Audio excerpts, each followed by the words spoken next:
Hello and welcome to Pluribus Unum's Fireside Chats. Not as good as 50 hours, but hey, it's something. Now, this is the last episode of 2024. May or may not get one on the 6th of... January 6th. Oh no, I just realized that that's the scheduling. I may or may not get an episode on that day because the scheduling is going to be a little bit of a wonky thing very early in 2025 because basically what I planned to do was I was going to take the Christmas week off and then I would starting in 2025 I would get back into the group, but then I remembered, oh wait, literally the first Thursday of 2025 is the second day of 2025. So if I were to get an episode out on that day, I would have to start working now. And literally, I just recorded that episode on the 28th. So that's going to be a little bit of a crunching time to get an episode out by that day. So basically, I don't know if I'm going to get and I have to immediately work on the podcast, and you know how it goes. You know how it goes. I might take the first week of 2020, 2024, 2025. I keep saying, I was going to say 2026, and then I said 2024, and then 2025. That's what it is, 2025. I might take that first kind of week-ish off. Not necessarily off, but I'll be busy working on the main episode that's going to come out the first one of the week. I don't know. But then I might screw up the scheduling for the rest of the year. I don't know.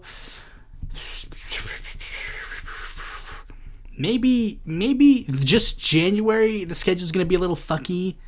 And also there was one other thing that I plan to do for 2025, but that is a little bit due to financial situations. That's going to be a little bit of an issue because in order to do that, I'd have to pay someone. But I can't pay them because I don't have enough money. I thought I had enough money, but then problem is, Fiverr doesn't tell you the full price of a thing. It's always the big problem with the world where it's like, oh, this thing costs this much money, and you go to pay for it. And it's like, oh wait, no, actually, it's this much money. It's like, well, maybe you should just print that to begin with. I could do that immediately afterwards because I'm recording this on the 28th. But then the problem is banks close on that day, on weekends. So it's like, or at least mine is. So I have to wait on Monday to do that. And I don't know if I have the energy to do it on the first. Basically, here's my promise to you. If the first month of 2025 it's a little fucky schedule wise, whatever. There's a chance that the whole year of 2025 could get a schedule fucky, and that's yet to be determined. We'll have to wait and see on that. But with that out of the way, let's get right into the news.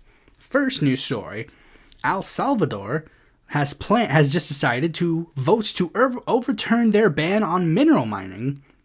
In news for Latin America, lawmakers in El Salvador have voted to overturn a national ban on mineral mining that has been in place since 2017. El Salvador's Nayib Bukele has pushed for the mining of gold and other materials to resume despite protests and environmentalists who warn it could lead to increased water and soil contamination. Quite literally, it's one of the most fucking biggest obvious things. It's just so fucking why is this a thing? It was literally put into place by a president who lived there's huge, massive environmental concerns with the fact that we mine minerals and stuff in the ground.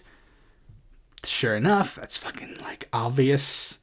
But Nayib Bukele doesn't care because he sees money and wants money. Let's move on to the next story because again, there's not much else to say. Let us stay in the broader Latin America, Caribbean type place. It really depends on your definition. There's of course Latin America, which sometimes they use as just a reference to Ibero-America. Then there's Latin America in the sense every single country that is whatever. But this is one that is usually left out of most definitions of Latin America. Suriname. I thought it was pronounced Suriname, but I checked Google Translate. It said Suriname or Suriname. And basically, this is a story that I've kind of talked a little bit before, but, this is pretty funny now.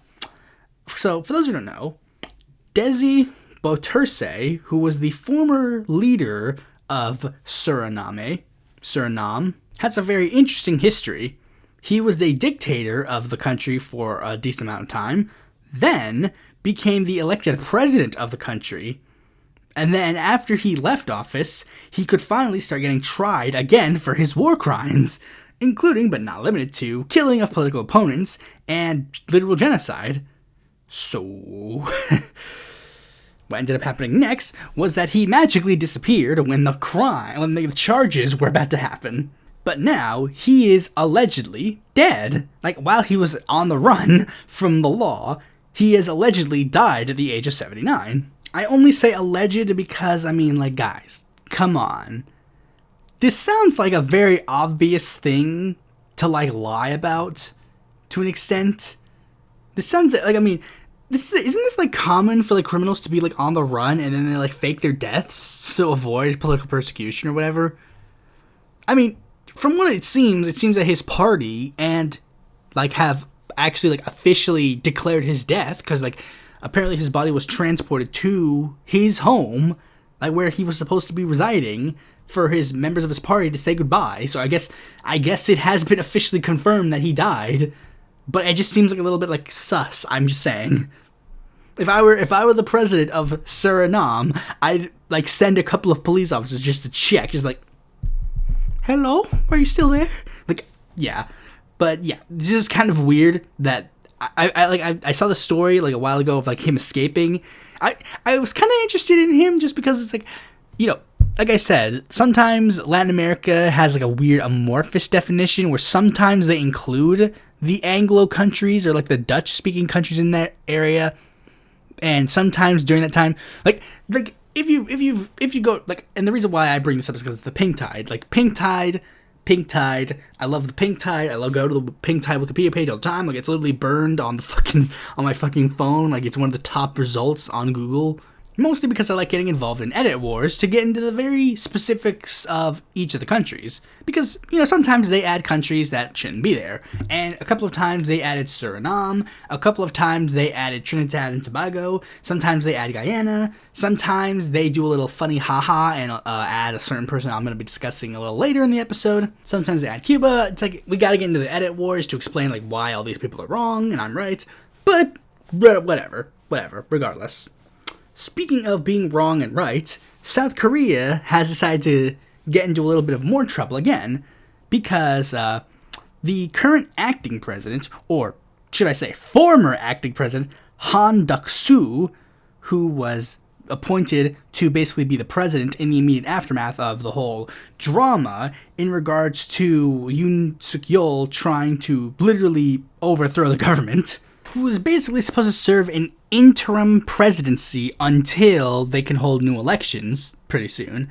But what ended up happening is that the Democratic Party of Korea decided to start trying to push for, justices, just trying to fulfill their duties. But what ended up happening is that due to the fact that he didn't want to, fulfill their duties of presidency, what ended up happening was that they decided to impeach him too. And due to this fact, openly, they openly just said, yeah, just due to the fact that they needed, they need a simple majority to do so, because since he was purely, in an acting president position, there was really nothing that could happen. So now he's being replaced by a guy called Choi Sang-mok, who, again, is basically going to serve interim presidency until new presidency can be held. I will say it is also kind of funny because it's I think it's also just kind of obvious that the reason why Democrats are doing this in their country is because they kind of just want to speed run to the actual election. I'm pretty sure they just want to actually just speed run to the election. If I had to hedge my bets, I'd say it's because Lee Jae-myung is very much poised to win if they do call an early election, which they are supposed to do at some point, 2025. 2025 is when they are not necessarily, Yeah. It should be pretty soon that they're gonna hold an election. I think we all know who we're backing, boys. All right. I guess the Democrats do have baseness. Too bad they're in a completely different country. Speaking of a completely different country, Canada. Might not be that for long. We'll get to that in a little bit. But currently they're facing some troubles, and one of the big ones is the fact that Justin Trudeau is clearly failing, and what is very interesting is the fact that a lot of people are pointing out, this is one of the things that really is weird and bugging me really hard, and it's the fact that, like Justin Trudeau is failing and stumbling, and his whole career is falling apart. And then Jagmeet Singh is calling attention to this and is trying to push for a no confidence position with Justin Trudeau. And a lot of people were really, really mad at Jagmeet Singh. Like, Jagmeet Singh, what the fuck are you doing this? Why are you helping Pierre Paravallo or blah, blah, blah? It's like, why are you hurting Justin Trudeau? It's like, guys, it's not his job to help Justin Trudeau. He's the leader of a completely separate political party. And a lot of them are quickly trying to like change their trajectory. Like again, instead of shitting on Justin Trudeau, now it's like turned to be like, oh yeah, let's shit on Jagmeet Singh. Jagmeet Singh is a bad leader too, blah, blah, blah. It's like, look, Jagmeet Singh is a significantly better leader than Justin Trudeau, but let's be fair. Let's acknowledge this. Jagmeet Singh, I guess some people will be like, what's the difference? Like a lot of Canadian conservatives like to do the whole thing where what's the difference? When you vote for the Liberals, you get the NDP. When you vote for the NDP, you get the Liberals. You know what I'm saying? It's like, look, dude, they joined a coalition briefly that was like a confidence to supply motion, like the once in a lifetime thing that happened, because again, they just didn't like you guys so much. Again, it really bugs me that it's just again, why there is no Jagmeet Singh has no reason to back you guys. He's the leader of his own separate party. And let's acknowledge this. Guys. This is the truth of the matter. If Jagmeet, because most people, let's just do this logistically. Because some people are pointing out logistically, yes, Justin Trudeau has been failing and stumbling, whatever. But if you look at Jagmeet Singh, he hasn't really been doing much good for the party. I mean, remember, during his administration, the party did shift to 4th place, and it hasn't really been able to make many major gains. Again, let's look at this objectively. Jagmeet Singh, in his first election, 2019, he lost 15 seats in his first election. 15 seats. He had 39 seats before the election, left with 24. Then, in 2021, the snap election, what ended up happening is that Jagmeet Singh, he went in with 24 seats, went out with 25. Didn't make that many major gains, yes, but he did not make any major losses. He's not that much of a massive failure. That's a fact. Meanwhile, again, the similar situation. It's there wasn't any changes for no other parties were there really that major changes really in the election. Most people point out the fact 2021, the election was just generally not that much of a benefit. The first election, again, Andrew Scheer did decently well, gained 26 seats. Bloc Québécois gained 22 seats. Generally, other parties did better. Let's again, not acknowledging, let's acknowledge that fact. The other parties did do better, but again, 2021 is not that fair of a comparison because there wasn't that many changes overall in the election. But let's be fair. I already acknowledged this. Fair. If this third election happens and Jagmeet Singh, it still stagnates, then it's just I'm sorry, bro. You just gotta go. Sorry, man. It's not against Jagmeet Singh. I think Jagmeet Singh is fine. He's he's a social democrat progressive guy. He's fine. But it's again, you're just not meeting the expectations. A lot of people like to point out Jack Layton, and yeah, it is kind of cool.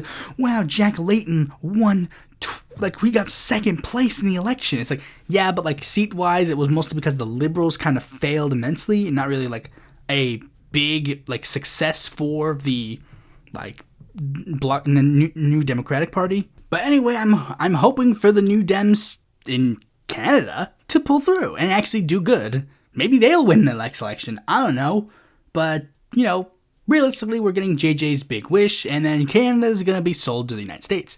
Because, I'll point this out, next news story, Trump has been, quote-unquote, joking about buying Greenland, buying Canada, and stealing the Panama Canal. And a lot of people keep making this thing where man, he's been joking about this a lot. It's guys, he's not joking, he's an egotistical maniac, he will go to war, and he will try to take the Panama Canal by force. This man is not joking, he is an isolationist, and many people don't realize isolationism does not mean anti-war.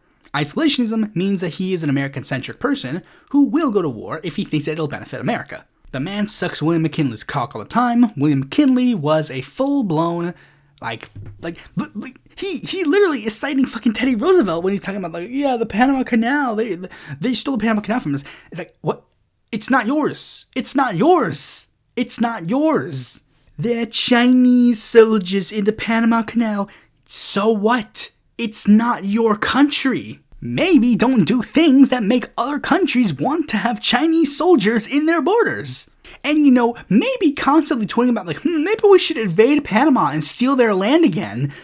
Maybe that's a bit of a problem. I wonder why Panama is now going to try and go to China to get soldiers to come in to help them. I wonder why. That's so crazy. Who could have possibly seen that literally threatening invasion to another country makes that country want to go with your geopolitical enemy? This is why I can't stand any people of Washington consensus type analysis of foreign policy. And to again pretend Donald Trump is not, this is nothing new. It's many people trying to paint Donald Trump, he's the anti-war president. He's against he's not against he's not anti-Washington consensus. The Washington consensus has always been everything that is quote unquote America first. Whether it be neoconservative, neoliberal foreign policy or isolationism. Remember, Woodrow Wilson was an isolationist. He went into World War I. And this foolhardy notion that there can be some sort of agreement with left-wing anti-imperialist or pacifist type people. The idea that you think, we could work with these people. No. Because they don't want, literally, remember, Ron Paul, biggest isolationist in the Congress, his big thing was we can't join in wars, blah blah blah. That was his big thing. He's we're anti-war, we can't fund the wars, the blah blah blah. He personally gave money to overthrow a political party in another country because they elected black people. Operation Red Dog, Bayou of Pigs, look it up. While the judge refused to subpoena him and just tried to pretend that they didn't know, Don Black is an associate of Ron Paul and has been an associate with Ron Paul for years. The guy who literally orchestrated that coup. Isolationism, right-wing isolationism means nothing. Because, remember, there's the same people that are so fucking stupid that they're we need to stop funding these wars so we can support people here. And then meanwhile, the politicians that they vote for that say this, literally be baby formula shortage, sucks for you. Funding education, sorry, no for you. Funding healthcare, veterans healthcare, it's all nonsense. It is literally nonsense. And remember, these are the people that Americans are so fucking brain dead stupid that they're just let's put these guys in charge. So yeah, he's not joking about any of this stuff. He really wants to do it. Whether he can do it is obviously a different question. Let's hope his brain cells are just as dumb as the last time. Speaking of dumb, Nickelodeon decided to do a little bit of a stupid thing and made a very, very interesting statement. Very, very interesting thing.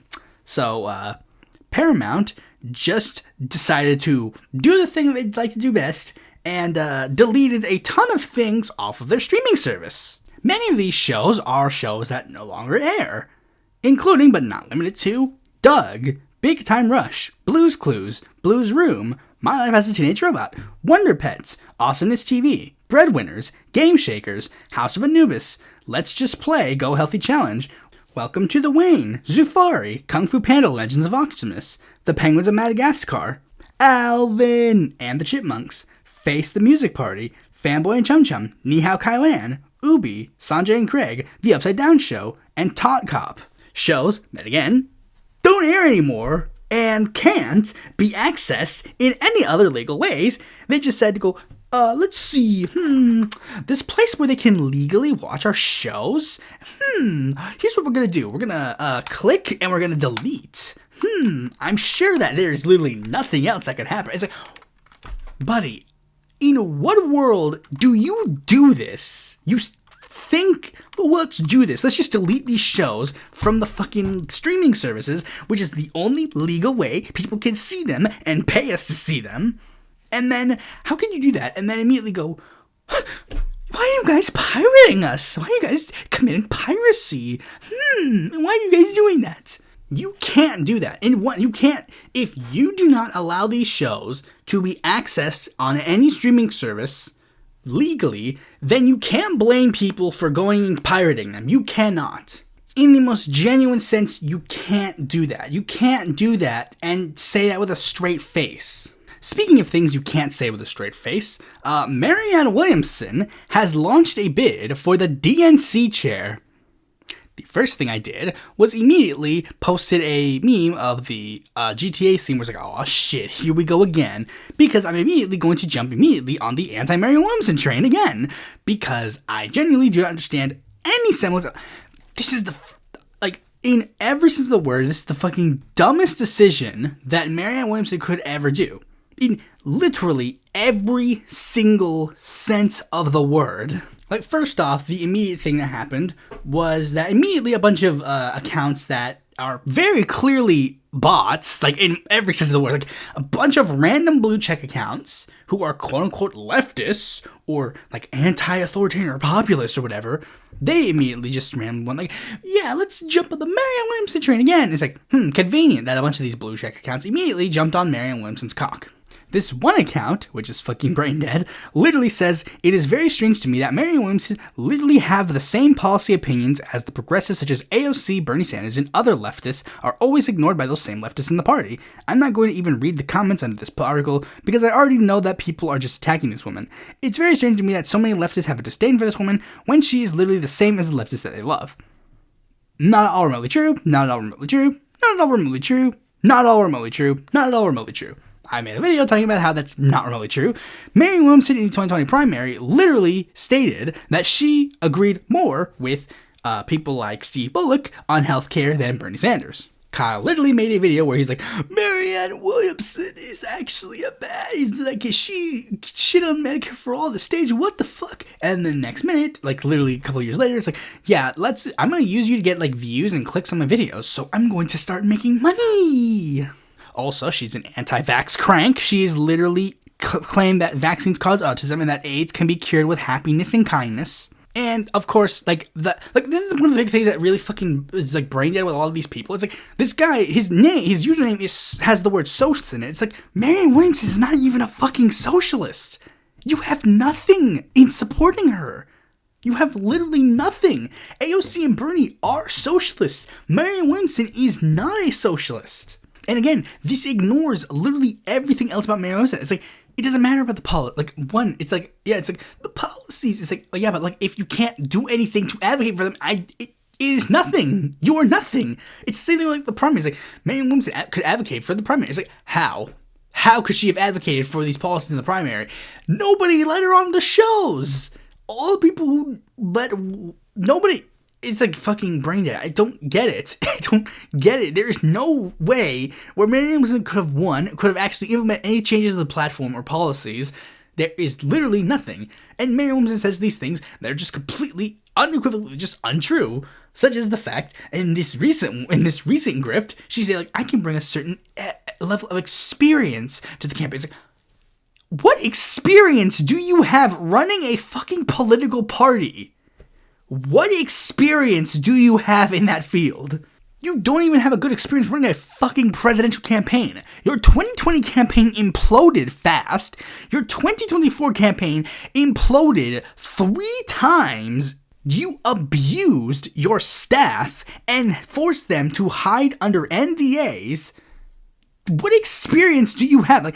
I find it funny. Again, these people are literally just I guarantee all these people were the ones shitting on fucking Michael Bloomberg for the fact that he had people under NDAs. Meanwhile, when Marianne Williamson does it, it's fine. That's the thing I don't understand. It's which is it? Do you actually care legitimately about this, or do you not?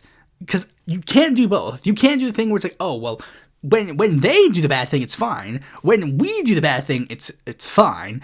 But when the bad person does it, it's bad. It's the same thing where we support China. Those aren't gulag people. They're not people in gulags. It's the people's labor camps.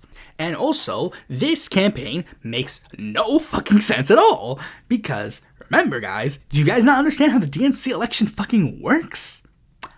The DNC members get to choose who is the nominee. And Marianne Williamson literally just made an entire presidential campaign where she shat on members of the DNC for being unfair to her bid, that she did nothing to actually push and support. She literally did not do any, I can't speak for every single state, but in North Carolina, I know this for a 100% fact, she put zero efforts to get on the ballot in North Carolina. Then the day after the ballot deadline was ended, she immediately started crying on Twitter, crying foul, and like, why did you not let me on the debate? Why did you not let me on the ballot? It's like, because you didn't do any of the fucking rules to get on the ballot.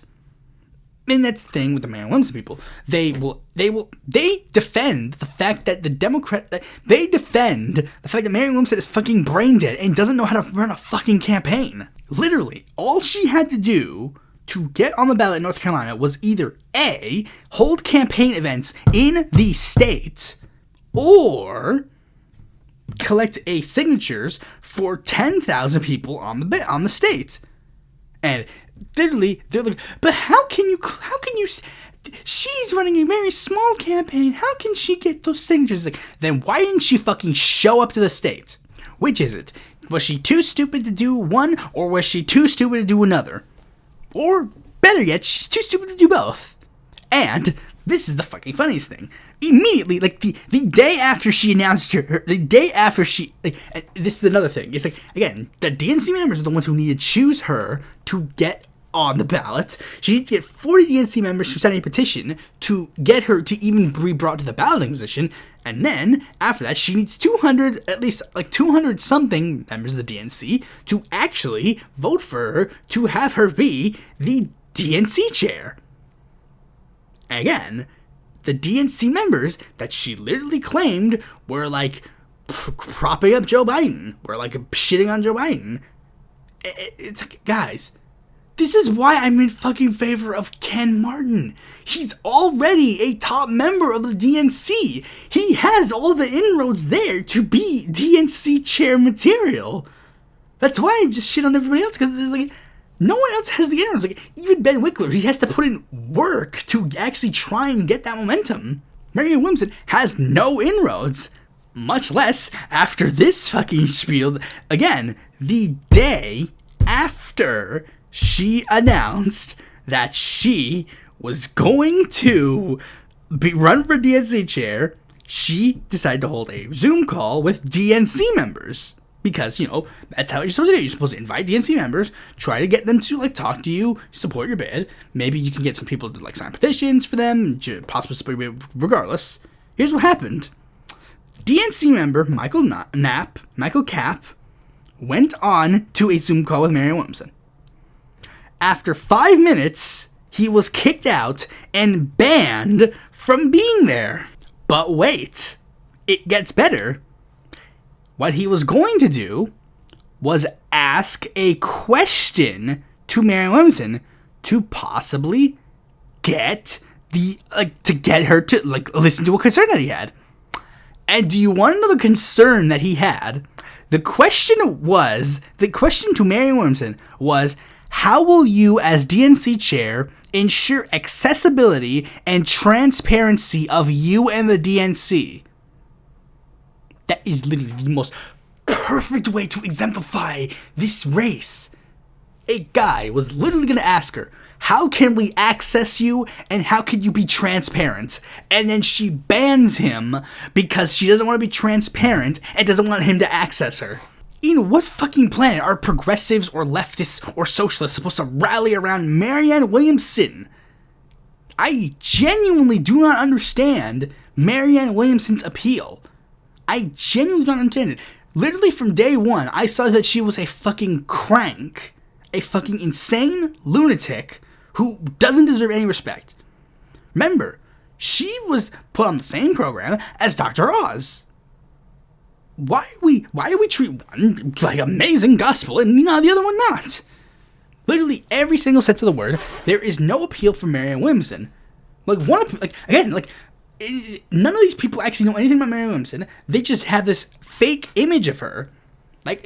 She has good experience about this. How does she have fucking experience in running a fucking presidential campaign or in running a fucking political campaign? It's you see, she talks about the working class.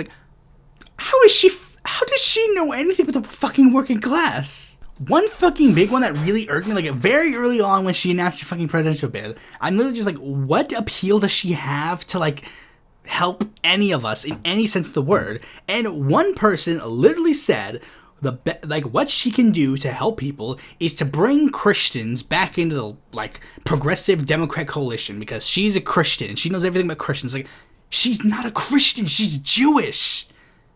In what fucking what planet are you fucking living on? Like, people are just so starved for a fucking win that they'll literally just take anything. And that desperation is exactly what will ruin us if we actually follow through with that. Speaking of, let's move on to the main topic of this episode. As the title says, what's the plan? That's a question that a lot of people have been asking. What's now? What now? What's the plan? What do we do politically? What do we do socially? What do we do broadly? What the fuck do we do online? What do we do IRL? Whatever. What do we do? And this is going to be a little bit of a mixed bag, because I'm going to say like a ton of things at once, some of them are going to be individual matters. Some of them are going to be more like national, institutional stuff. Some of them are going to be, just around about here and there. Some of them, like, they're going to be all over the place, because there's a lot of things to do, a lot of things to say, a lot of things to espouse. And one thing I'll say right now to start off with is, for the former, really only you can decide what's best. And, again, like, you can decide what's best. Let's say you're LGBTQ and like you're in the closet right now, and then you were thinking like, I'm gonna come out in 2025, but then this administration, makes you kind of go like, maybe I'm gonna stay in the closet a little bit longer. You do you, my friends. If maybe you were thinking of trying to start like these massive like far left political movements, and then the ensuing administration makes you like, maybe I'm gonna hide my hammer and sickles behind this little donkey picture. You do you, my friends.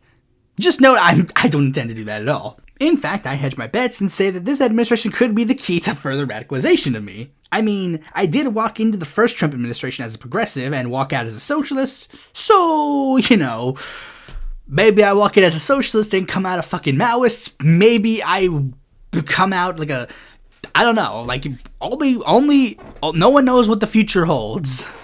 I will say one thing just immediately off the bat that I think really, really, really, really should probably be a very, very big and important note.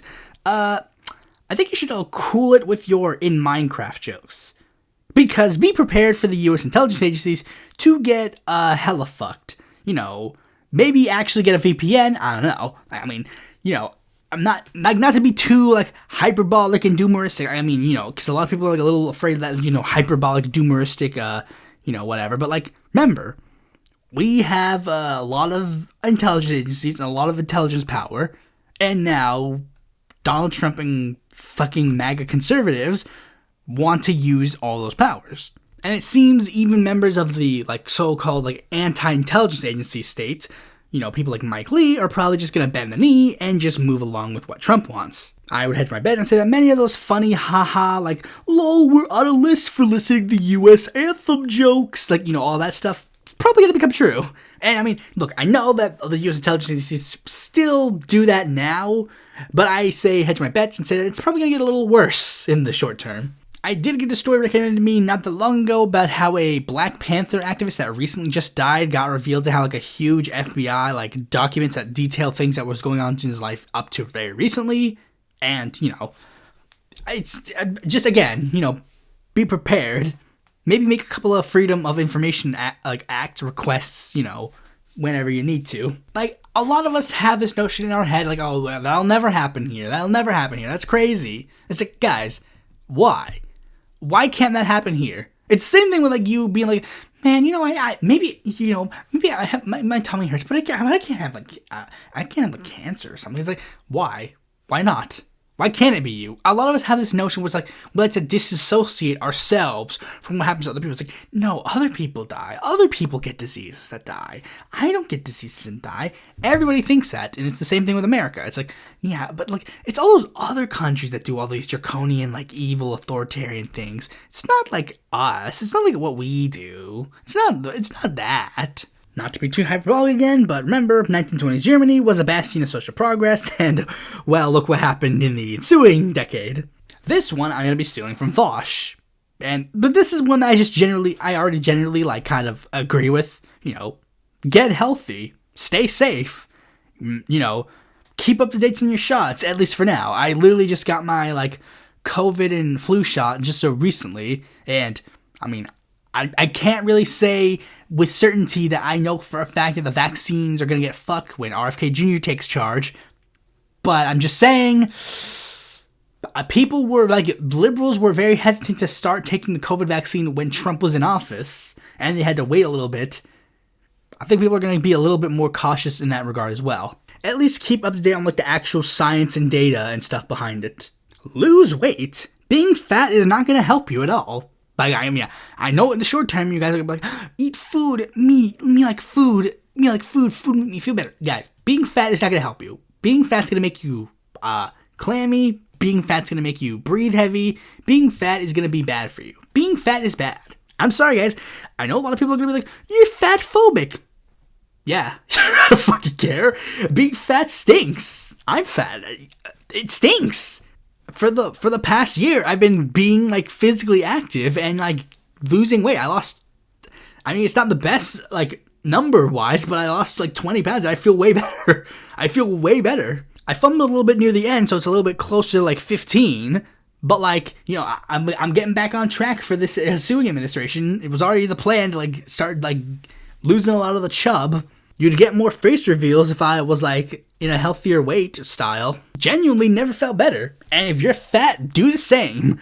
Like, literally, just a very simple hour walk every day will help. It helps you with a lot of things. It'll help lower your blood pressure. It'll help lose weight. You'll have less likelihood of getting deep vein thrombosis or blood clots. Lowers your risk of diabetes, you know, all that stuff. You'll do great. It'll be fine. It'll stink for the first, like, couple of weeks, but after you get the groove, you're gonna get it. You're gonna like it. You think I enjoy doing it, like, the first fucking weeks? No, it was a nightmare. But as the monkey from BoJack Horseman once said, it gets easier. But you gotta do it every day. That's the hard part. But it does get easier. Also, gotta be real. Curb your addictive vices. Stop drinking. Stop smoking. I know, again, you guys will be like, oh, look, the fun police are here. It's like, guys, I genuinely do not get smoking. I don't get fucking, like, any, like, addictive substances at all. And especially if you're poor, the economy's gonna get fucking tanked during this administration. You really think that, like, spending extra money on fucking, like, drinking alcohol to, like, kill my liver, you really think that's gonna fucking help you at all? Also, on another personal level, be a little bit on the defensive, you know, just in case, you know, leftist, LGBTQ person, minority, just be a little on the defensive. I mean, I'm not saying, like, be antsy, be whatever, but, like, you have certain rights, and, you know, you could use them. Like, even if it's something as basic as, like, learning how to use your keys as, like, fucking, makeshift, like, weapons, to something more, like, drastic, like, you know, I know statistically there's a couple of you who have a certain weapon that you can't say on certain social media sites, you know, your pew-pews. Maybe learn how to use, like, something, like, smaller, like a knife. Like, I mean, for example, like, I mean, look, like, I mean, I think I've stated this before, but, like, basically throughout the entirety of this administration, I'm going to walk around with a pocket knife the entirety of the Trump term. It's a pretty fine, like, knife, all things considered. Never been used. I mean, I carry it around when I go on my walks, just, you know, for self-defense purposes. But, you know, maybe I'll be, like, carrying it a lot more places. Hope I never get to use it, you know, knock on wood. Never be prepared to start a fight, but always be prepared to finish one. But, like, you know, again, like, you know, for the most part, I think most of us will generally be fine. Like, I mean, I know, like, there are some people, like, you know, just statistically, even though, yeah, we see on the news, like, a lot of gun violence, a lot of deaths, a lot of blah, blah, blahs, but statistically, we're probably just gonna kind of have, like, a very rather similar, like, effort of stability and stuff in regards to a lot of things. I don't expect there to all of a sudden be like skinheads walking down the street every 5 minutes and be like, all right, white, all right, blackie, now it's your turn. Like, I don't expect that to come back. I mean, I'm just saying just be a little bit more mindful, like, than before. Especially depending on certain demographics that you are. Like, I mean, like white male viewers of my audience, you ain't gotta worry about nothing. You guys ain't gotta worry about shit. Basically, for all those who are, just any form of minority, just be a little bit more mindful, I mean, white guys, you can be a little bit more mindful, statistically, white people get, in certain things as well, but, like, again, just be a bit more mindful, you know what I'm saying? Like, whether you have to be very mindful, little mindful, whatever, that depends on your area, that depends on the situation. That's just more of, like, a broad sense of, like, just be mindful. Also, I'd recommend, just trying to get some first aid courses or first aid, like, understanding, just to make sure. Again, just be mindful, just make sure. Moving on to a more political context, very first 100% open priority, join DSA, join Democratic Socialists of America. Genuinely, just like, if you ever want to be remotely politically active, Democratic Socialists of America is the best way for us to go if you're a leftist, socialist, or whatever. If you happen to not be a leftist or socialist watching this, then, well, you don't join DSA. I mean, join if you are open to the idea. Maybe, like, listen to why socialism is good. Then maybe join. But, if you're not, don't join. But, like, if you are a leftist, socialist, or whatever, a majority of direct political activism will be done through them. Candidates that you want to support will more than likely seek a DSA endorsement or will be DSA members. General direct action can kind of be done with mostly them. Of all the leftist organizations, they're the best suited to handle things. Like, if you put a lot of effort and resources into the group, I think they'll only get stronger. One problem that happened during the last administration is that a lot of people made the mistake of joining basically every single leftist group they can get their hands on. And problem was, resources were kind of spread too thin. So I think the best source of action is to focus our attention on the ones that work. Again, basically DSA, and if you want to just be directly, like, direct action, no, not direct action, if you just want to look at a candidate slate, just as Dems, but if you want, like, a more, like, actual, like, action and activism, DSA, like, for real, I am 100% anti-joining the Green Party. Like, generally, in every sense of the word, if you are a leftist watching this, avoid the Green Party like the fucking plague. Certain people will try to comment on this video saying, like, we need to build up the Greens. This random green guy running for president in 2026 or 2028 or whatever the fuck. But you can't. I muted you. You can't reply to any comments. You can't post any comments. Whatever. Haha, lol. I, in every sense of the word, am against joining the Green Party. I am 100% against the idea of joining the Party of Socialism and Liberation. I am 100% against the idea of joining the Socialist Equality Party. I am 100% against the idea of joining the Socialist Workers' Party. The only socialist organization that you should join is Democratic Socialists of America. Genuinely, that's the only socialist organization that you can join. There is no time to build any new political parties. I say that as Christian Smalls literally just announced that he is going to formally create a brand new political party called the Labour Party. And I say, don't join them either. Don't support them either. Calling it now, it's just moving for a People's Party 2.0. Not saying that he's going to become a fascist like them, but ultimately, it's just a way to distract leftists to get people's attention away from actual activism. Like, and even DSA can serve as a bit of a distraction. Like, I mean, again, like, if you're like, look, I don't care about, like, DSA itself. I want to focus directly on actual activism that doesn't have any affiliation with DSA. Then fine. By all means, do that. But if you want to support an organization, then the best course of action would be to support DSA. The only other exception to the rule is the Working Families Party, and again, that's mostly in, like, certain states. That is the only, like, political party, quote-unquote, that actually can have some sort of viability. Like, the only political organizations you can join that have political viability are the Working Families Party and DSA. The only possible exception to the rule is the fucking, Communist Party of America, but that's only because, like, they effectively just at the end of the day, and like, I mean, you know what their strategy is up to this point, but if you're a member of the audience and you're like, I am a communist and I cannot support DSA because they are too anti-communist, it's like, fine, join the Communist Party of America. At the very least, they're cool, at the very least, kind of.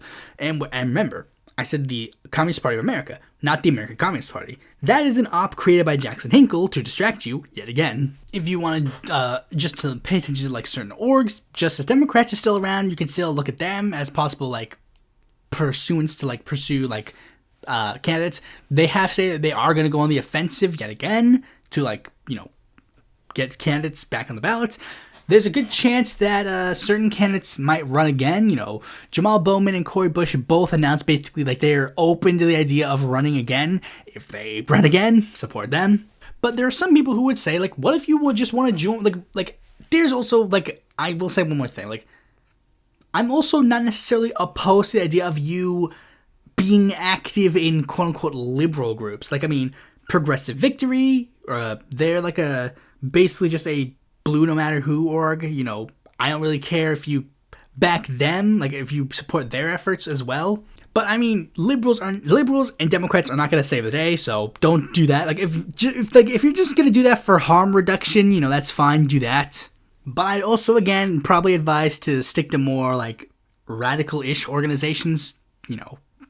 And if you're going to be in there, at least do us a favor and try to radicalize them.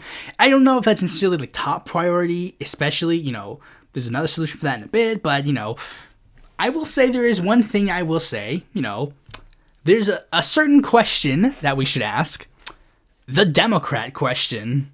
Democrats suck. We all know this.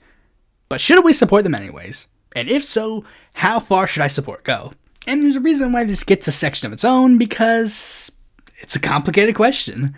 You know me, I'm not exactly vote blue no matter who. Which, I mean, shock of all shocks, the socialist isn't exactly like that enamored with voting for Democrats. Wow, what a surprise. And remember, I started my channel to be like, oh, let's talk about third parties, yay! I mean, yeah. But you also know that I very publicly said that we should probably back Dems in the most recent presidential election, and we also know that it didn't fucking pan out. So it's like, again, like, what's the deal? What do we do? What's the thing? You know me, I'm not exactly vote blue no matter who, and I'm not exactly like 100% anti against voting for third party. I voted for third party candidates in the past. I voted for Howie Hawkins. I voted for Matthew Ho. But I also voted for Cal Cunningham, despite the fact that I fucking hated him. And I voted for Kamala Harris, despite the fact that I fucking hated her. And again, I'm not exactly vote blue no matter who. I, of course, know there are exceptions to the rule, like, you know, let's do the very big fucking hypothetical that's never gonna happen. What if Adolf Hitler comes back and runs as a Democrat? Then, of course, you know, don't vote blue for him. But, you know, harm reduction is definitely an issue, especially in the most recent administration that's coming up soon.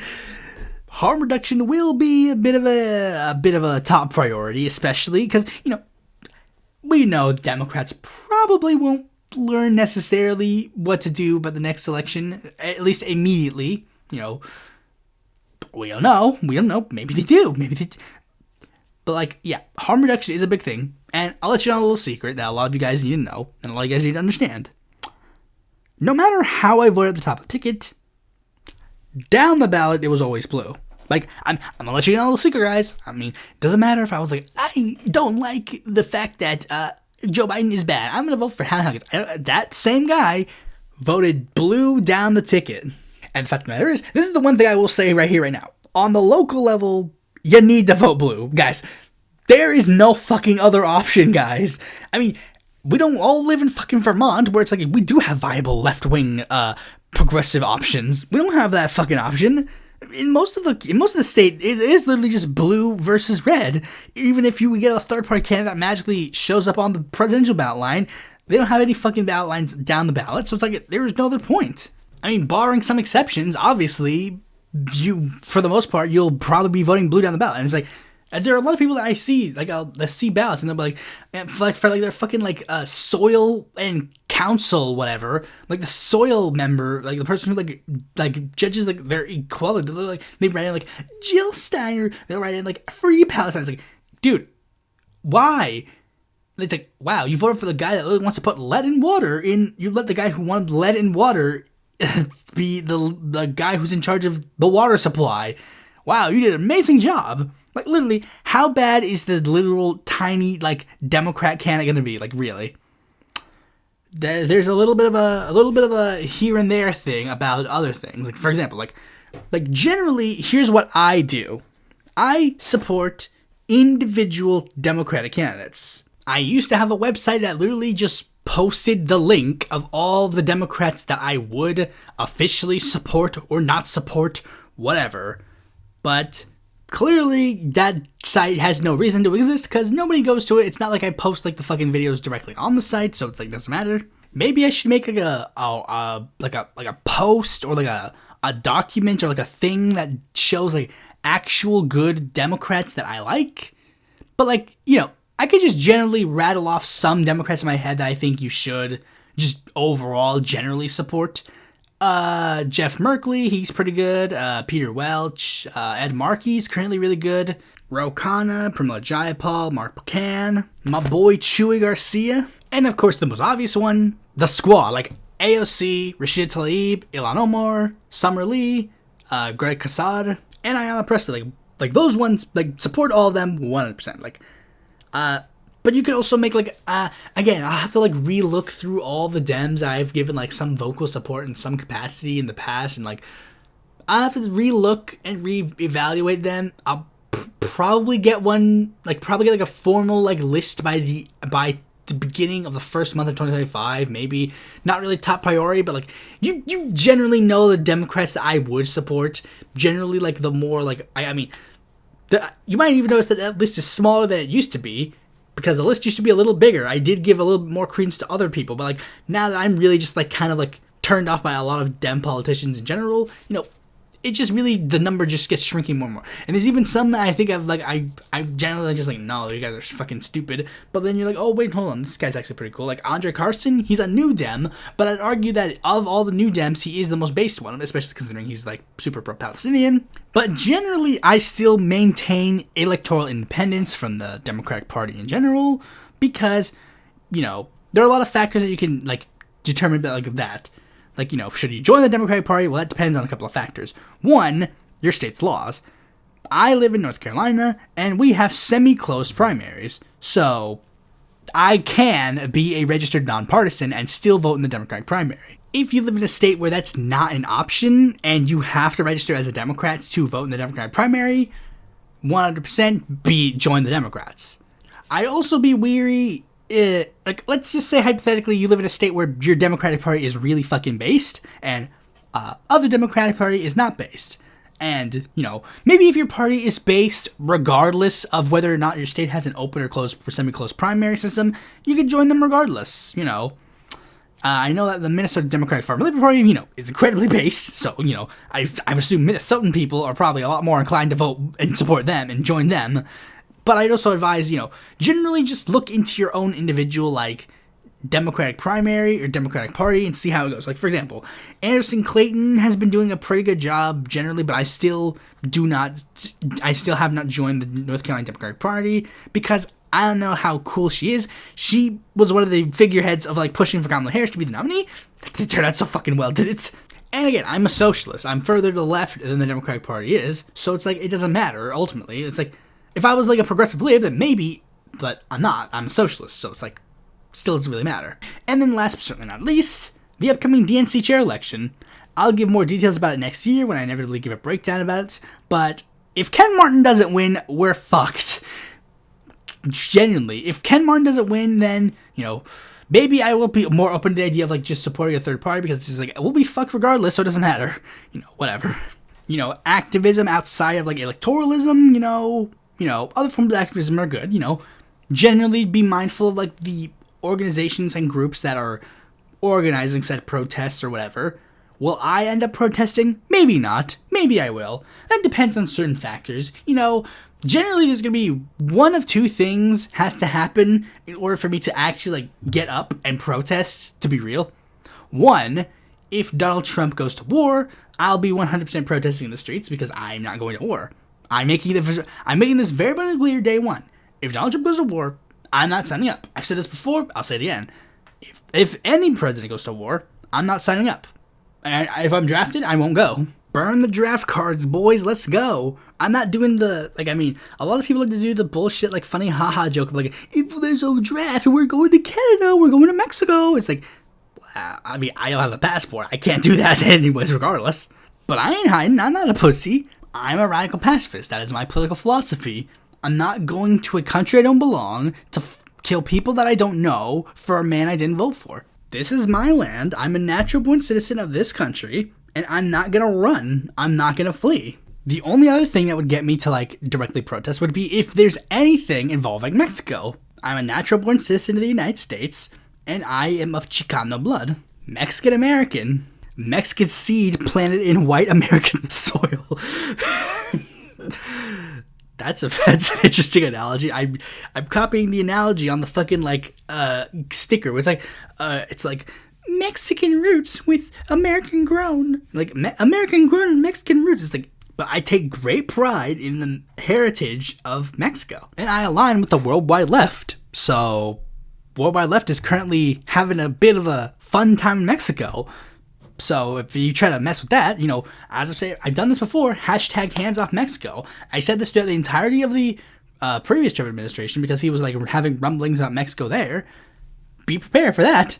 If Trump actually pulls through with his plan of invading Mexico, out in the streets, man, let's go. Another form of activism is very simple, and it's one that's probably going to cost me the ability to get a job, and it's the fact that this is the only reason, one of the reasons why I haven't gotten a job yet. I will. I have to at some point in 2025, That's just how it is. That's how the world works. But I'll probably be a troublemaker on day one because the first thing I'm going to say to all the employees there that I can find and say, hey guys, let's unionize.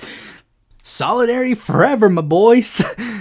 Unionize. I genuinely, if you're working, unionize. If there is a union at your job, join it. If there isn't, make one.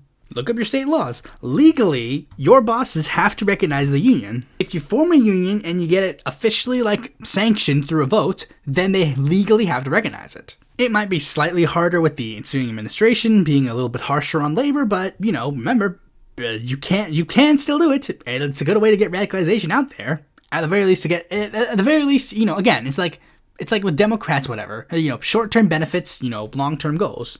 And I will say, make sure to follow Sean Fain and the United Auto Workers. And pay attention to updates about the fact that there will be a general strike on May Day of 2028. Be prepared. Mark that day in your calendars. I already did. If I have a job, if I don't have a job, whatever.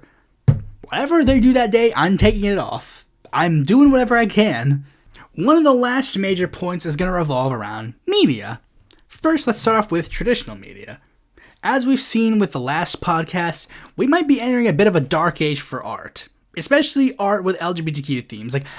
Pixar also announced, just recently, I just saw this news, today, Pixar announced that they were, there's a new movie that's coming out with Pixar, and they asked the writers to tone down an environmental message that it was going to be in the movie. Because it was going to be an environmental message, because the whole plot of the movie was that it was going to be a girl likes a beaver, and then the beaver is getting its habitat destroyed, and then she turns into a beaver, and then the point is fight for the beavers. But they asked them to tone down the messaging. It doesn't sound like that it was going to be that much of a hard-hitting message at all, but it's the fact, again, it's this we're at the point where literally they won't make fucking Zootopia. Zootopia, remember, Zootopia was one of their top-rated movies because they had the fucking hot-ass rabbits. I will say, unrelated, but the funniest thing is this is just a random tangent, but one of the funniest fucking things I decided to do was I just put air quotes in, I just put quotation marks in the Twitter search bar, and I put the exact phrase, I want to fuck the rabbit from Zootopia. I just wanted to see people just openly say that on Twitter. That's funny. Solidarity, brothers. So we gotta do a couple of things, First, we gotta be mindful for shows and movies that do have good political messages and actually try to support them. Unfortunately, that may also mean supporting the official release. You know how much I hate that. Or if you're in any of the fields that will lead you to entering the entertainment industry, try to get in there, If you're in the school for the animation industry, try to pitch some shows around. Maybe start some independent projects to get traction and push for more. Maybe try to make your artwork a job. If anything, at the very least, it'll provide some of us, like a decent distraction, while the world explodes around us, maybe we could just look at a little bit of the funny ha-has, whatever. And next, let us go to new media. We're seeing a little bit of a repeat of the 2014-2017 era of the internet, with the rise in far-right edgy content online, the manosphere, anti-woke media critiques, etc. And what happened with that rise in the content, with Gamergate, edgelord YouTubers, that kind of stuff? Wanna know what happened with that? We got BreadTube. And now, as controversial as this would be, we need BreadTube too. I know this might not sound that appealing at first, considering how bad the last one turned out being. But yeah, I'm gonna be real. We gotta do it. If you're a leftist and you have any special interest or any sort of effort or anything about like posting media online, do it. Genuinely, in every sense of the word, do it. Are you good at video editing and you can do the fucking Marxist analysis of the Oogie Loves? Post it. Make Let's Plays where you casually go talk about sexism in the gaming industry is kind of cringe. Do that. Literally. Lefties, libs, if you have big muscles and get pussy all the time, infiltrate the manosphere. I gotta up my game a little bit. I gotta start trying to get more generic in my titles and ways to get people's attention to join to watch this channel. I gotta do some of that. Again, infiltrate. If you're a history buff, join history YouTube. Do whatever. Again, for real. Literally, even libs, you can get on this too. Fuck you. I don't care about liberals, but you guys can join it too. Remember, we let Destiny and Dylan Burns in the last BreadTube. You can join in the new one. I know some people are going to point to some criticisms of past BreadTube. Again, I'm brought up Destiny and Dylan Burns. I hate both of them. I don't like any of them. I barely like any fucking BreadTubers in the back of the day. But guess what? It doesn't matter. It doesn't matter, guys. It does not matter. If we don't do this, we're going to fucking lose in the internet discourse. Again, if you're watching this channel and you have any of these, it doesn't matter. It doesn't matter. You could be fucking Mark's Let's Plays. A good way now is to get if you're good at shorts, or you're good at TikToking, and you're good at that kind of stuff, YouTube Shorts is going to be a good way for you to guys get momentum and stuff. But it's not just new faces. We need to get old faces in the gang too. Genuinely. This is a bit of a call-out post to creators that I know that are broadly on our side, but for the sake of not wanting to get involved in politics or not really knowing much about politics, they choose to sit out of the debates and discussions about politics, There are a lot of people that you could put in this category, Game Grumps, Markiplier. To an extent, iDubbbz, iDubbbz kind of, but iDubbbz does kind of call out the bigger problems, but the fact of the matter is Game Grumps. Game Grumps is explicitly supposed to be quote unquote on our side on the issue. They support BLM. They made this whole tweet about we stand with Black Lives Matter, and we're gonna remove all the times we said the N-word on the show multiple times. But meanwhile, Aaron Hansen will also just not say won't comment. They're yeah, that's kind of he's not gonna he's gonna hide the fact. It's also probably because Aaron Hansen's kind of a little bit of a problematic figure to an extent, not because of the fact that he said N-word multiple times, but because of the fact that he literally forced a gay man to almost leave the internet because the gay man didn't like the fact that he had a pandering game about gay men. The YouTube Let's Play channel Super Mega is allegedly on the side of the left. They're associates with Game Grumps and Markiplier, and they have one of their hosts, Matt Watson, literally just follows Vosh, follows a bunch of these explicitly left-wing accounts. I wouldn't be surprised if they changed now because of the whole fact that they got caught hiding their friend's rape. Markiplier made a very explicit Facebook post about how he's yeah, I support single payer. It's Mark, you're famous and rich. Why are you not doing anything to help us? You're leaving us out to starve, man. But again, they like to do the thing where they say the thing where it's I don't really know much about politics. I don't really want to get involved. It's guys, right-wingers don't fucking care. right-wing content creators will literally, like, right-wing content creators, the Paul brothers, Keemstar, Tobuscus, Dr. Disrespect, they don't fucking care about, like, oh, I don't want to get involved in politics, or, oh, I don't really know much about politics, so I'm not really going to comment on this issue. They don't fucking care. They comment about nonsense. The right-wing does not care about learning anything. They don't care about, like, not getting involved in politics. They live for this stuff. You can't cede ground to them. They will have literally the slightest rightward inclination, and then will go on that vibe for life, and are glad to share with their audience that they know nothing about. Meanwhile, creators that have a slight leftward inclination have to go, like, well, I have to read like 200,000 books on the subject before I can really comfortably talk about politics. Like, bro, I didn't read every single thing about politics before getting into it, and yeah, it kind of was cringe, but I learned, and I adapted, and I grew, and I adapted, and I became better, I became smarter, I became more based, and now look at me now. They don't want to come off as too partisan. Fuck you. Silence is compliance. Also, explicit message to Democrats especially, they have no online outreach. Which makes no sense, because the Democrats are supposed to be the party of the fucking I generation. They have influencers, but I would argue that their influencers are worse than having none at all. Like, for real. GOP influencers, think about it, all of their influencers are either completely new faces that are big, buff, masculine, all this stuff, and all their old influencers, that the ones that have been grandfathered in, again, are some of the largest YouTuber influencers of the past and present. Logan and Jake Paul are both hardcore Republicans because of basically nonsense, and they are like some of the most prominent people out there.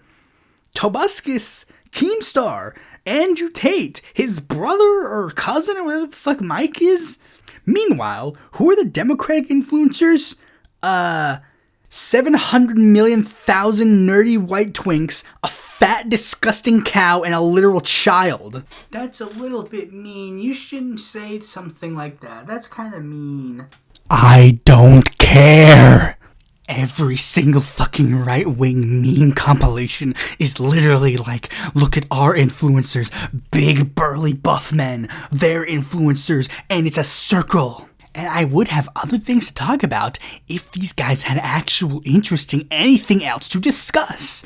Because all of these guys are fucking partisan hacks who literally have no personality outside of Democrat. They love the Democrats. That's their only personality, because all they do is get paid to talk about how the Democrats are so cool. Democrats. They have no influence, they have no outreach, they can't do anything else. But don't these right-wing influencers also have... Yes, but guess what? They're also able to pretend they're not. They're at the very least able to act independent, and they're able to be, like, independent. Like, literally.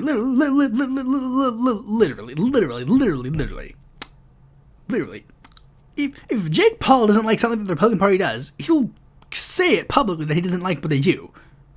Can you imagine fucking Olivia Juliana literally be like, I don't like what the Democrats do? No. She serves to be a step stool for the Democrats. That is her position. And it's bad because she's literally the only one that I knew of existing prior to this year. That is the problem. I knew of Jake Paul and Logan Paul's existence when I was a minor. I knew of Keemstar's existence when I was a minor. I knew of Tobuscus' existence when I was a minor. And these guys are now prominent right-wing influencers on the internet. Stuttering Craig, I knew of his influence. He's a right-wing grifter now. Because that's the thing. They jumped on the train. Meanwhile, the Democrats are like, let's fund these random people that no one's heard about so we can push them. And again, this is one thing I'm going to say because this has been bothering me a lot recently. Why in the actual fuck is one of them a literal child? Why? Why is there a child with 90,000 followers on Twitter talking about how Democrats, I love the Democrats. The Democrats, I love the Democrats. Why? Why was he able to get a phone conversation with multiple DNC chair candidates? I learned of his existence at the fucking Democratic National Convention. It's like, look, this child epically pwned this right-wing grifter. It's like, yeah, that's kind of funny and like funny, haha, but it's like, you guys are literally following this fucking child. Like, I genuinely think that all the people who follow him should be like investigated immediately. I genuinely, in my most genuine sense, say that anybody who follows a minor who is not a minor should be investigated immediately. And don't pretend to be, don't do the whole thing. But that's kind of like, that's a little bit jumping on the Trump train. No, it's not. I've always believed this. If you follow a minor and you are not a minor, I am immediately suspect of you. I have always been immediately suspect of you. And Dems are really going to have a hard time doing the whole, like, we're not groomers, when they're literally doing fucking Ryan's toy reviews for fucking Democrats. Like, I do not believe this child believes any of the shit he says. Hear me now, quote me later. Knoa, or whatever the fuck his name is not going to believe any of this shit when he's like fucking 20. He's going to publish some fucking expose where it's going to be like, yeah, basically my parents were the ones who were influencing the entire position that I was in. Much the same way Ryan's going to be like, yeah, my parents like forced me to like do this fucking like show when I was like literally going through puberty. Like, but this is insane. This is insane. Why is this a thing? Why are Dems doing this and then also chasing away fucking activists and influencers that are worth investigating in? And harp on these boring, lame ones. Like, literally, it'll be like, wow, this random Democrat account is like, I'll literally find this random person in my feed, and it's like, oh yeah, they're actually apparently like a prominent Democratic Party influencer. It's like, what? I've never heard of this person. Until now.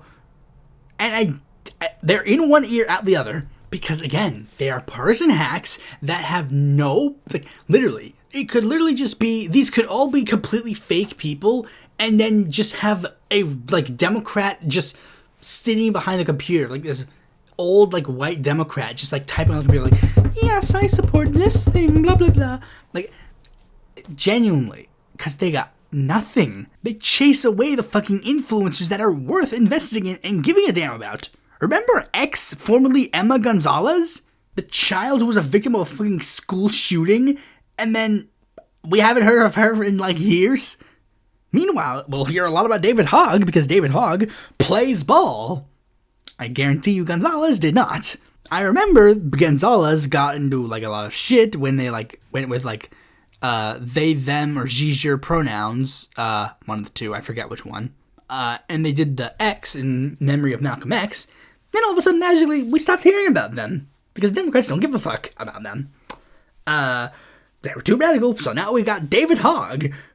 David Hogg, who was literally just like nothing special at all. Like, I mean, he was the one that they could be worth investigating because he's like boring white guy, but you know, actually interesting Latinx person. Too far, my friend. You can't do that. Remember back in 2018 when they loved Greta Thunberg? Now they fucking hate her because she actually has more to her ideology than just the Republican bad and we should protect trees. Democrats spend like thousands of dollars on Occupy Democrats, a thing that literally only boomers use.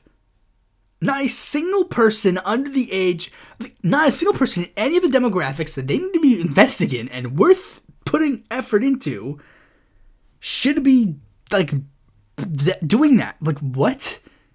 In what fucking sense does that fucking make? Like, Democrats would be way better spent literally just funneling all that money into Destiny and Dylan Burns. I mean, exclusively those two. I at least know of their existence, and they would probably get more people to pay attention. I mean, also, I guess I should say another thing. Stop funding and making appearances on MSNBC. Nobody watches MSNBC. Useless. Nobody cares. They definitely have to reallocate their funding. Like, maybe if they did put that money, all of a sudden Markiplier will start talking a little bit more like, oh, I think the Democrats should be good. Yes, chica. But hey, what do I know? I'm only literally representative of the demographics that Kamala Harris lost in the election, but what do I know? What do I know about my own community and my own age group or whatever?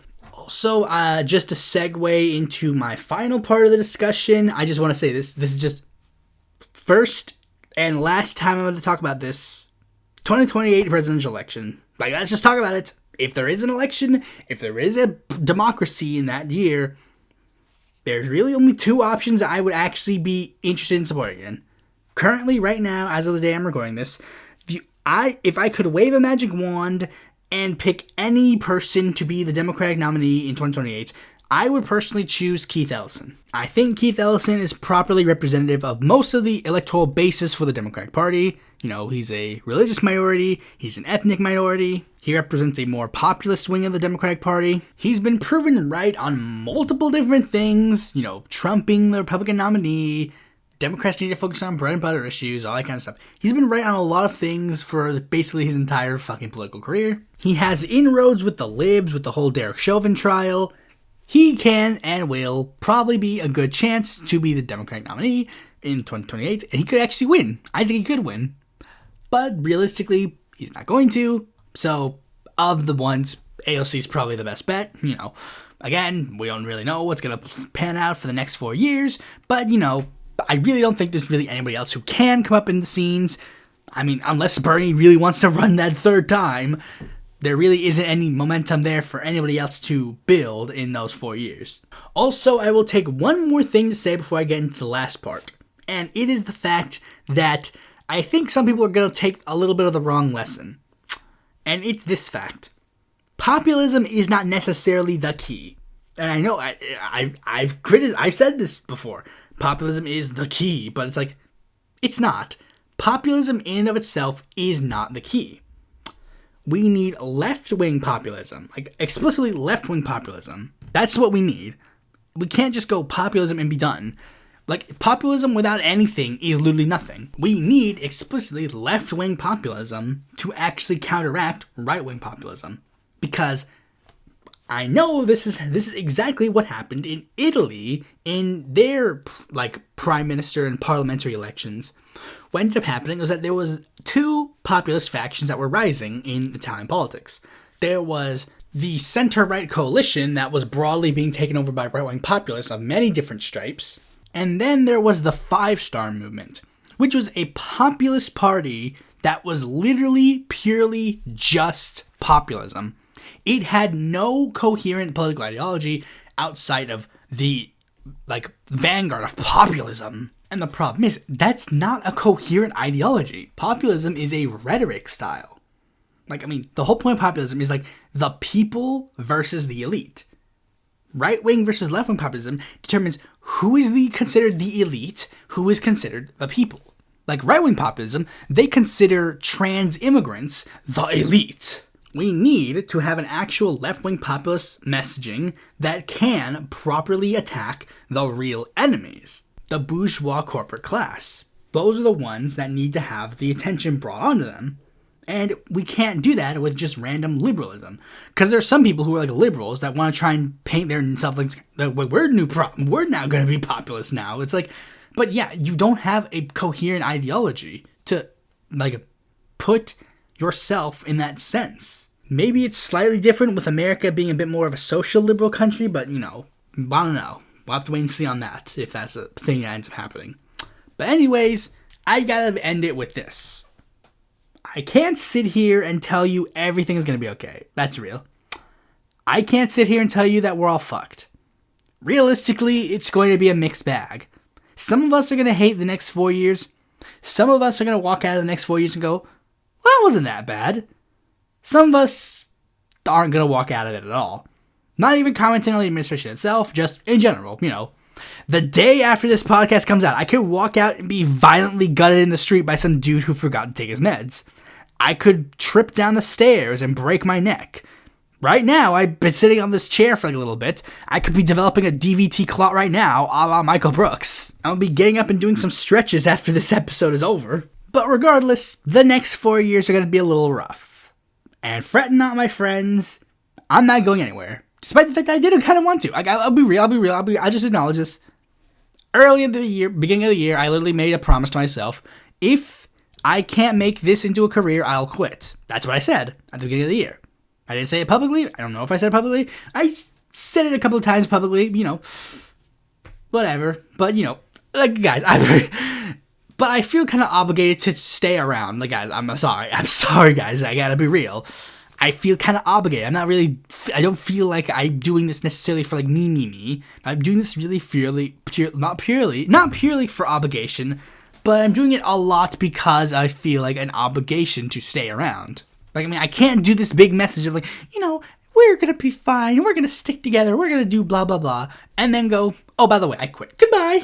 I don't know what the future holds because, again, I was expecting that at this point this year that maybe I'd actually be able to make this into a career of some kind, or at least be able to be somewhat financially stable, or not even necessarily financially stable, but like at least have something. But like, no, it's not happening. So it's like, maybe it won't be as often as you want. Maybe it won't be as good as you want. But I'll still be here. Ain't like I got nothing better to do. So I guess I'll just say some things, some interesting things that could be potentially interesting to do over the next year. At least for the next year. Like, I mean, barring, of course, death or serious injury, I'll probably still be around. So let's talk about some plans for next year, just to get some ideas out there.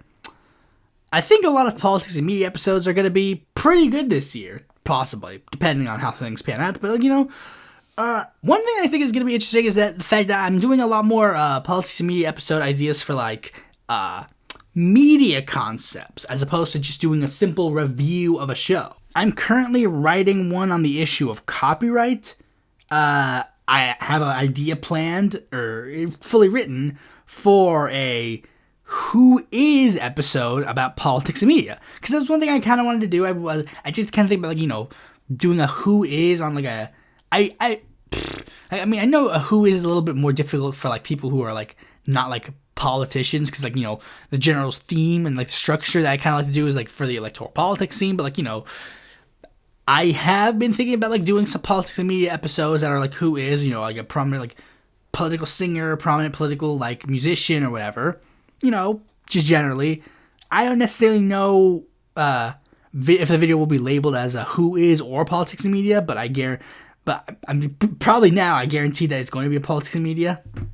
I don't want to reveal who it is right now, but I will say one hint. I'll give a hint. They're on the favorite songs playlist. No guessing. I've teased possible episodes on weaponized nostalgia and media literacy, but I don't know if those will be released this year. Maybe at some point this year I'll finally be able to start the sub-series that I've been, wanting to do for a while. The fucking, is blank a good political director or whatever. Maybe I'll be able to get the Andor episode out. I don't know when Andor ends this year, so, Andor will end at some point in 2025, so it's right when Andor ends, I'll probably make the episode, doing the political analysis of Andor. I don't even necessarily know if it'll have a lot of political analysis for the second season, so I probably wasted my opportunity and should have done it just for the first season because it has a lot more political elements. Maybe there will be, I don't know. But I will reveal one of the episodes that I plan to do that I know it's fully written, and it's going to be the first politics and media that I release this year.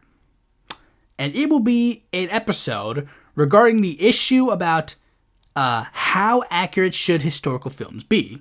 Some other episodes, I don't necessarily know 100% certainty, but there are some episodes that I was planning to release this year, but ended up getting pushed back due to scheduling conflicts. And two that I have in my mind right now, they're written and ready to go. They're not necessarily the best videos, I don't think. Because, if they were released this year, then it would have been like that. But, I don't necessarily know if they're good enough for next year. I don't know. But I might include a poll. I might say, I probably won't include a poll because it'll probably influence me to say otherwise. But, one is about the 2002 Minnesota Senate race. I plan to do that one the same, month that I plan to do the Ernest Lundeen episode, because it's going to be a thing where it's two prominent Minnesota candidates dying in plane crashes. The other one is a story about the 1944 DNC presidential election drama. Random train of thought, but this is back on politics and media. I did think about possibly doing some political anime, because the one thing I will say is I do want requests for more foreign media that has in English subtitles or English No, I prefer subtitles. I prefer subs over dubs. For multitude of reasons, I think it's better to get the original acting. It's also just general better. Like, I mean, I would love to review the fucking Nicolas Maduro fucking like superhero character, but is there a place where I can find all the episodes or something with like English subtitles? I mean, I would love that. I really wanted to do more like foreign propaganda ones because I thought it'd just be interesting to look at, just to see like, you know, the culture of like the political culture of like other countries, just to see. But speaking of the idea of sub versus dub, I also need a little bit of help with this because like I wanted to do some political animes, and there were 2 political animes that came to mind. Well, not came to mind. I looked for them. I literally looked up political animes. There are some that I could talk about. It's very, like, I mean, Attack on Titan is a very prominent one that, you know, has, some people argue for, like, it's fascistic elements, but I wanted to find, like, a more left-wing one, and I did find one anime series that's pretty interesting. I don't know if I should say it, but I think if I say it, I think most of you probably already know what it is. I guess I'll just say it. The Rose of Versailles, which is a Japanese anime / manga, whatever, that is made by a member of the Japanese Communist Party to basically like espouse communism or socialism. And I wanted to, at first I just wanted to like review like a series and be done, but then I learned that there were like fucking like 15,000 adaptations, and I actually kind of wanted to like look at all of them, but I think I'll have to just revert back to the original idea because I can only find the original 40 episodes of the original run of the show. But I also need its live action film from 1979, Lady Oscar.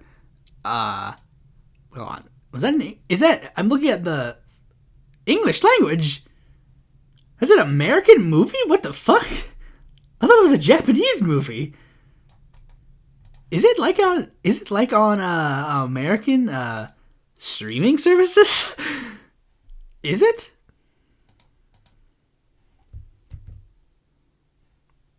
Oh shit, it is! No, this is just the original run of the anime again. Fuck. Damn it. Shoot. Rats. Speaking of foreign things, foreign elections are going to be a thing that's going to be covered next year on the podcast. You know, I have a couple of episodes planned. You know, here are the ones that I currently have. I'll just say them all right now because let's just get into it. I'll just say it. I plan to cover the elections in Ecuador, Germany, Australia, Bolivia, Chile, Canada, and Honduras. I'd love to cover more, you know. Let me know if there's an African election that would be interesting to talk about. I know that African countries get a little bit of a less media coverage, and I want to cover more of them. But speaking of foreign elections, there is another foreign election that I could talk about, but that one won't be covered in a podcast. I wonder what kind of format and what country it would be. Be on the lookout for that one. It might come out the 2nd, it might not. It'll come out sometime between the 2nd and the 9th. I know that for a fact. And whether I don't know exactly when everything will pan. I don't know, because it depends on the schedule. I don't know. The scheduling might be a little fucky. I don't have any immediate plans to like change the scheduling again, but like it might come out on the 2nd, it might come out on the 9th, or it might come out like any point in between. I genuinely don't know. It could be. I could literally make it and it would be released on the 4th. I don't fucking care. Not to say I don't care, but I mean, like, you know. You know what I mean? That it's just like, with, again, scheduling and break and whatever, you know. Forgive me for taking a little bit of a break. I just need a little bit of a recharge is all. And also, again, another thing is there's one more thing I gotta like prepare, especially for podcasts. You'll know what it is when it comes out. Hopefully it will get the situation fixed, but you know, whatever. Anyways, thanks for watching this video. Be sure to like, comment, share, subscribe, and click the bell to notify when a future video of mine comes out. And if you're more content from me, consider supporting me on Patreon.